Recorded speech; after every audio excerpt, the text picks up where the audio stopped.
I think it's safe to say that every videographer has shot a video only to return back to the editing room and find out that the footage wasn't quite as stable as you hoped it to be.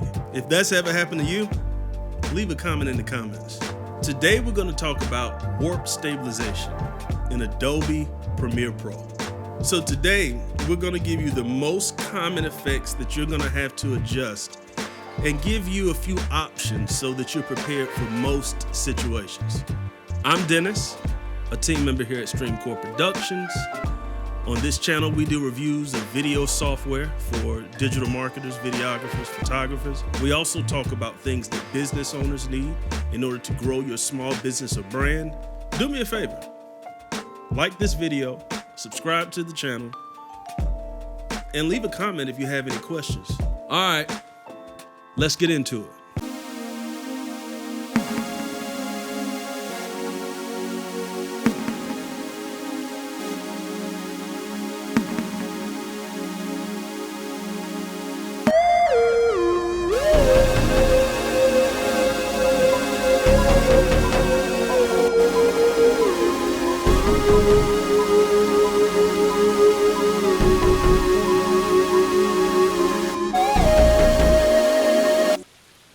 Okay, so before we get started, make sure you watch this video to the end, because at the end, we're gonna show you a before and after. We're gonna show you a clip with no stabilization, and we're gonna show you the exact same clip with stabilization and color grading.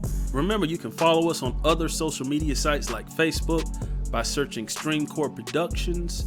Also, you can follow us on Instagram by searching Streamcore Pro A1. And also remember, if you want to donate and help us produce more content or just say thank you, we appreciate it greatly.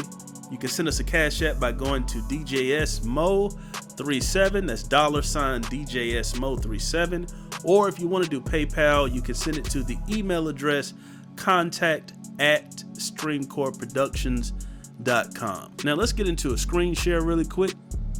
All right, so here we are in Adobe Premiere Pro.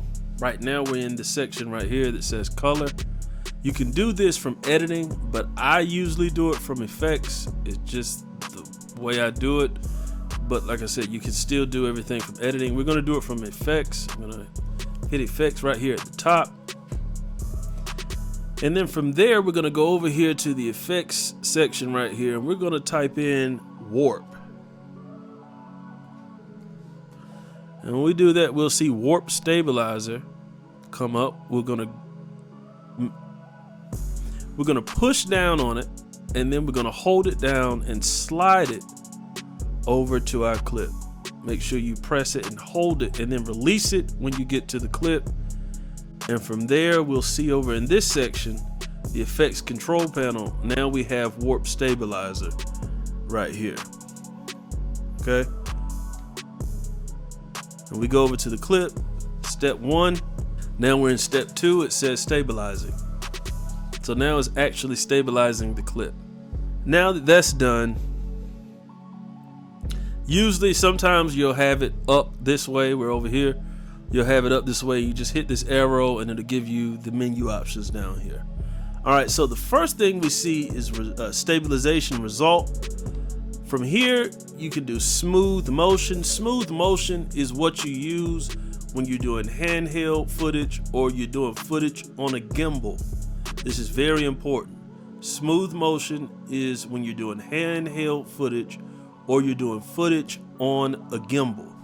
When you do no motion, that is when you're doing a tripod shot that may be a little wobbly, maybe because the wind blew and, you know, who knows, you might have bumped into something, or there was a car driving by, or whatever it may be that made that footage not as solid as you wanted it. So keep that in mind. Smooth is for handheld and gimbal. No motion is for tripod shots.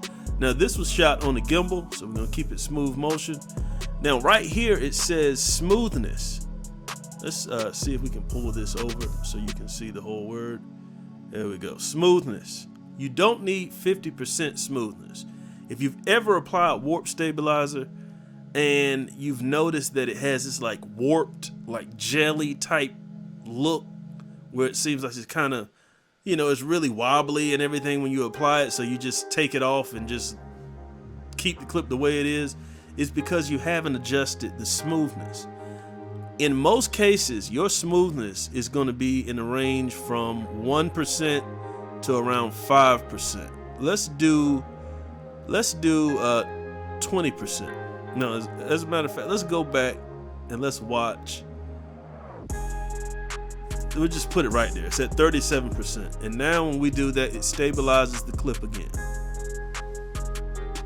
Now that we have that applied, let's watch this clip from the top. We'll go back this arrow to the top of the clip and let's watch it.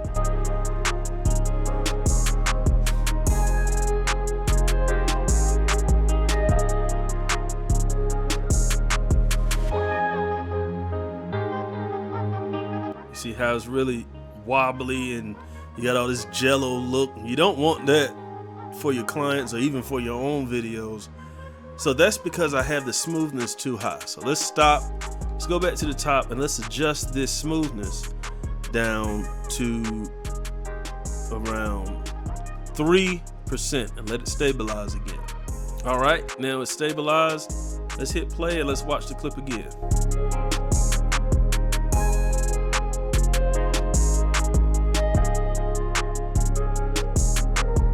As you can see it, this section before it was really warped, but now it's smoother and you don't have that jello feel. And again, we're going to do a before and after at the end of this video, so make sure you watch the whole thing. But as you can see, that's enough stabilization. I'm going to go down to 2% just because I usually stay around 1 to 2%, and you'll find that that's usually just enough. You still need to focus on getting the smoothest shots you can when you're shooting, so that it's not beyond repair. So we're gonna do a video soon about how you're supposed to be standing. It's the historical duck walk, where you're bending your knees and you're walking from heel to toe in really short steps while holding your gimbal or your hands very still. Well, we'll do a video on that, so make sure you like, share, and subscribe so you can see that video. But let's watch it at 2%.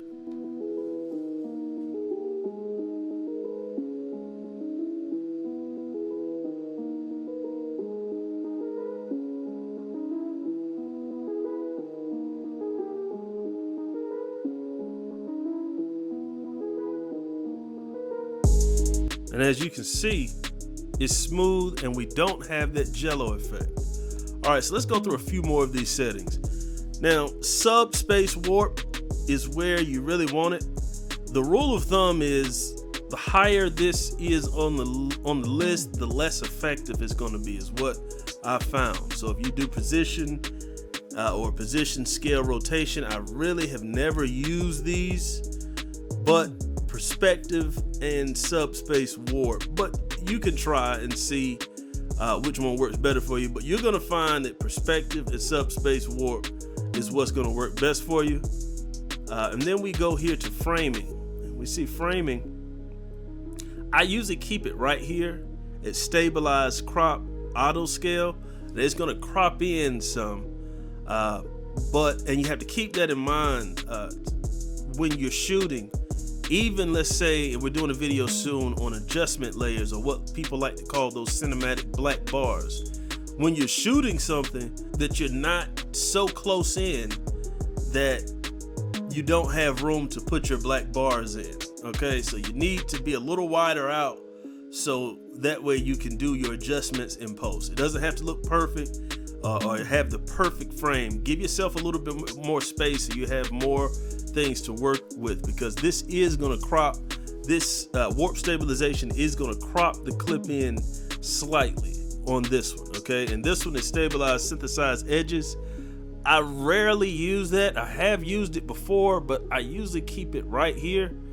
And with that, the main thing is smooth motion to no motion, and then you have, we're gonna keep it on smooth motion, and you have that smoothness is the most important thing in warp stabilization. If you use too much, again, you're gonna get that jello effect, and that's just not something that you want to put out. All right, so what we're gonna do now is we're gonna check out a before and after. The first clip you're gonna see is gonna have no stabilization, and the second clip is gonna have a slight color grade with stabilization.